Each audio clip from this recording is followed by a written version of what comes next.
Hi all, welcome back. ഇന്ന് നമുക്ക് വെള്ളരി കൊണ്ട് ചോറിൻ്റെ കൂടെ കഴിക്കാൻ പറ്റിയ ഒരു അടിപൊളി റെസിപ്പി നോക്കിയാലോ. അതിനായിട്ട് ഞാനൊരു വെള്ളരി എടുത്തിട്ടുണ്ട്. അത് ചെറിയ കഷ്ണങ്ങളാക്കി അരിയണം. എന്നിട്ട് ഞാനിപ്പോൾ കുക്കറിലാണ് ഉണ്ടാക്കുന്നത്. ഒരു കുക്കർ അടുപ്പിൽ വെച്ച് അതിലേക്ക് 2 ടീസ്പൂൺ വെളിച്ചെണ്ണ ഒഴിക്കണം. ഇനി അതിലേക്ക് ഒരു 1/4 ടീസ്പൂൺ കടുക് പൊട്ടിച്ചെടുക്കണം. കടുക് പൊട്ടി വരുന്ന സമയത്ത് നമുക്കതിലേക്ക് അര കഷ്ണം സവാള അരിഞ്ഞതും ഒരു പച്ചമുളക് കീറിയതും കൂടെ ഇട്ട് കൊടുക്കാം.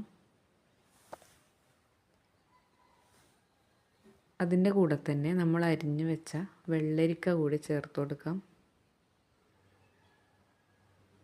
ഇത് നന്നായി മിക്സ് ചെയ്തെടുക്കണം.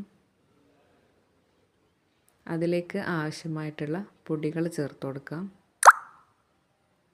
1/4 ടീസ്പൂൺ മഞ്ഞൾപ്പൊടി, 1 ടീസ്പൂൺ ഉപ്പ്. ഈ 2 പൊടികൾ മാത്രമേ ഇതിലേക്ക് ആവശ്യമായിട്ടുള്ളൂ.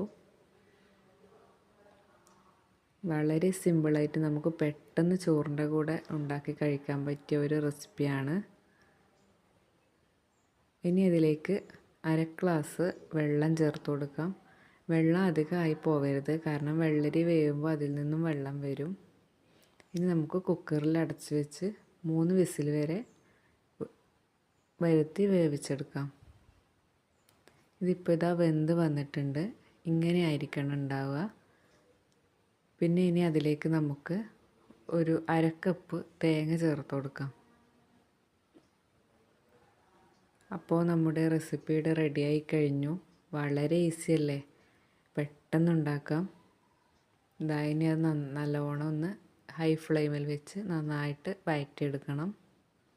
അങ്ങനെ നമ്മുടെ ഈസി റെസിപ്പി ഇവിടെ റെഡിയാണ്. അപ്പോൾ എല്ലാവരും ട്രൈ ചെയ്യണം. ഫീഡ്ബാക്ക് എന്തായാലും അറിയിക്കണം, കമൻറ്റ് ചെയ്യണം. വളരെ എളുപ്പമാണ്. ചോറിൻ്റെ കൂടെ നല്ല ടേസ്റ്റാണ്. നമ്മുടെ കണ്ണൂരൊക്കെ ഇതിന് വെള്ളരി ഓല എന്നാണ് പറയുക. നമ്മളൊക്കെ എല്ലാവരും അങ്ങനെ തന്നെ പറയാമെന്ന് എനിക്കറിയില്ല.